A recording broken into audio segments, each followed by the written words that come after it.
j'hésitais pas à demander de l'aide aux enseignants quant à comment rédiger mon CV, ma lettre de motivation. Bonjour à tous, je m'appelle Fatma Ben Saïé. Je travaille pour Affaires mondiales Canada.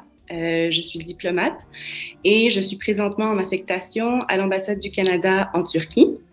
Dans le passé, de 2016 à 2019, j'effectuais le même poste à l'ambassade du Canada au Liban. Donc, dans les deux ambassades, j'ai travaillé comme agent politique. Je parle français, anglais, arabe et un peu turc. J'ai étudié à l'Université de Montréal en 2012. J'ai fait une maîtrise en affaires publiques et internationales avec option stage. Et c'est mon stage qui m'a permis d'avoir l'emploi que j'ai présentement.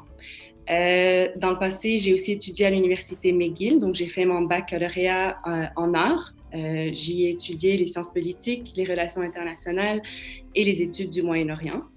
J'ai effectué un stage entre les deux, donc entre le bac et la maîtrise, au Bureau international des droits des enfants. Et puis, quand j'étais à la maîtrise à l'Université de Montréal, je voulais à tout prix faire mon stage à l'étranger. Donc, j'essayais par tous les moyens possibles de postuler à des agences onusiennes, chose qui est très compliquée. C'est très, très difficile d'intégrer les Nations unies.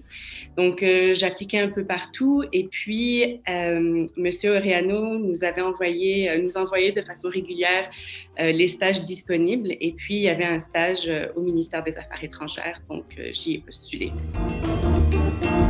Le choix de carrière de travailler à l'international a été, dans le fond, l'élément déclencheur pour moi a été vraiment au cégep. J'ai étudié au cégep de la Naudière à l'Assomption et puis j'avais fait sciences humaines profil monde. Et c'est vraiment à ce moment-là que j'avais réalisé que j'aimais beaucoup les sciences politiques. Les cours m'intéressaient beaucoup. Et puis, on avait eu l'opportunité de faire plusieurs stages à l'étranger. Mais j'avais participé au National Model United Nations, donc la conférence de l'ONU. Et puis, ça a vraiment été l'élément déclencheur au début. Quand est venu le temps de postuler pour faire le bac, j'hésitais beaucoup entre les sciences politiques et le droit. J'avais même appliqué aux deux et j'ai été acceptée aux deux. Par contre, j'ai décidé d'aller en sciences politiques, la raison étant que j'aimais beaucoup les cours. Ce qui m'intéressait beaucoup, c'était vraiment de comprendre les enjeux mondiaux. Quand j'ai fait mes cours de sciences politiques au bac, j'ai vraiment aimé les cours que j'avais et puis je me suis vraiment enlignée vers les relations internationales et, comme je vous ai dit, les études du Moyen-Orient. Et puis à la maîtrise, j'ai choisi le volet diplomatie. Ça a vraiment été un choix très, très, très évident pour moi, donc c'est ce que j'ai choisi. À l'époque, quand est venue l'idée de faire le stage, j'avais eu le choix de faire le stage au ministère des Affaires étrangères ou pour une organisation qui était basée à Vienne, en Autriche. C'était une organisation qui travaillait sur l'anticorruption. Et puis, j'ai été chanceuse d'avoir 2 stages devant moi et de faire un choix, mais le choix était vraiment... La décision de faire un stage au ministère a été que je me suis dit, il y a plus de chances d'avoir un poste permanent en travaillant au ministère que d'aller pour quelques mois en Autriche et puis risquer de ne pas avoir non plus d'emploi. Donc, j'ai été chanceuse, quoi. Dans le fond, je n'ai pas vraiment participé à de rencontres ou des opportunités de réseautage à l'université. À l'époque, je jonglais entre le travail, les applications, la maîtrise, donc j'ai un peu négligé ce côté-là. Par contre, la disponibilité des enseignants a fait en sorte que c'est vraiment ça qui m'a aidée à bien rédiger mon CV, ma lettre de motivation, d'avoir à disponibilité les différents enseignants à la maîtrise. Dans le fond, on est beaucoup moins d'étudiants, donc les relations entre les enseignants et les élèves se font beaucoup plus naturellement, je vous dirais. Donc, j'hésitais pas à demander de l'aide aux enseignants. C'est sûr que c'est un processus qui peut faire peur à beaucoup de personnes. Ça paraît peut-être pas, mais moi, j'avais un peu J'avais très peur de participer dans les cours. J'étais très timide. Lever la main, on attend et finalement, on ne lève pas la main. Donc, j'ai passé à travers ce processus et croyez-le ou non, je travaille dans un domaine où est-ce que je dois parler constamment. Pour les entrevues, je vous dirais, moi, l'idée que j'avais eue, c'était vraiment d'écrire un peu le discours que j'allais faire. Donc, qu'est-ce que j'allais dire devant la personne qui allait m'interviewer?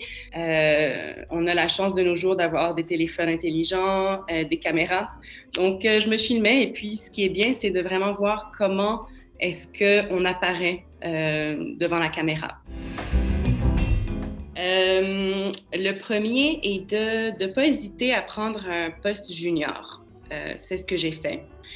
Dans le fond, que ce soit au ministère des Affaires étrangères ou tout autre domaine ou entreprise dans laquelle vous voulez travailler, n'hésitez pas à prendre ce qu'on vous donne. J'ai fait mon stage.